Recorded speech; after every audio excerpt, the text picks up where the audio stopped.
El 15 de febrer, setmana passada, un grup d'uns 70 estudiants d'entre 12 i 17 anys es concentraven al carrer Xàtiva de la ciutat de València, just davant del seu institut, l'IES Lluís Vives, per protestar contra les retallades que conté el decret 1/2012 del que ja hem parlat i amb la intenció d'informar tot aquell que passara i volguera escoltar-los sobre la situació que pateixen els instituts i els centres de primària valenciana.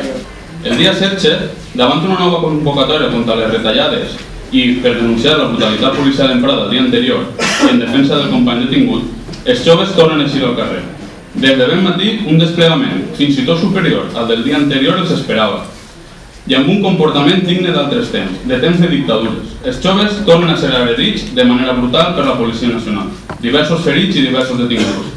La protesta es trasllada a la porta de la prefectura de policia i allí continuen les agressions per part dels efectius policials que arriben fins i tot a tombar a terra i a colpejar a una diputada. Però sense dubte, els fets més greus a l'hora de redactar aquest escrit es produeixen el dilluns 20 de febrer, quan ens assabentem que la policia ha desplegat més de 30 furgons antidisturbis per controlar un xicotet grup de manifestants i que no ha dubtat a utilitzar la força de manera desproporcionada i indiscriminada, no sols contra els joves manifestants, molts d'ells menors d'edat, sinó també contra la premsa, els vianants o els treballadors dels comerços de la zona, a més de càrrecs electes que es van traslladar a la zona per tractar de mediar.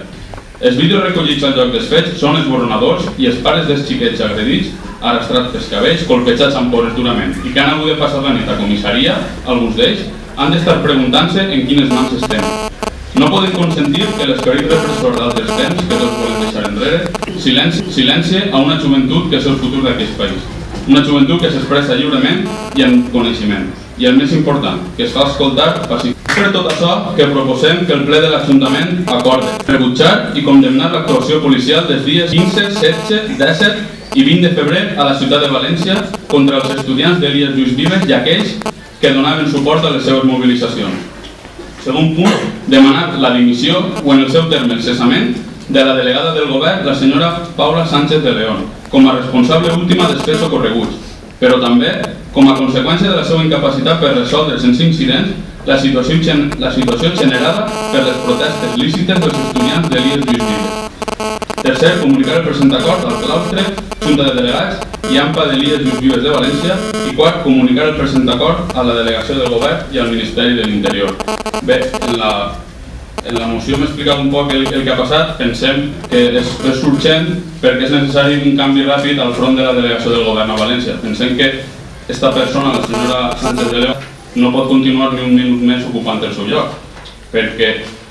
davant d'unes protestes totalment pacífiques, una actuació desmesurada i desproporcionada és el que ha provocat una major reacció per part de la gent. I al final, com ja hem dit, com que sembla que ella de moment no pensa dimitir, doncs demanem que siga destituïda pels seus responsables, perquè, com ja he dit, a més és la responsable de l'actuació policial i també la responsable de provocar un problema on no hi havia i de portar aquesta imatge tan negativa del País Valencià a les televisions i als diaris de tot el món. Eixa mala imatge que sembla que tant preocupa al govern i als responsables del PP i que, com ja hem dit, té a la senyora Sánchez de León com a responsable última i principal. Moltes gràcies.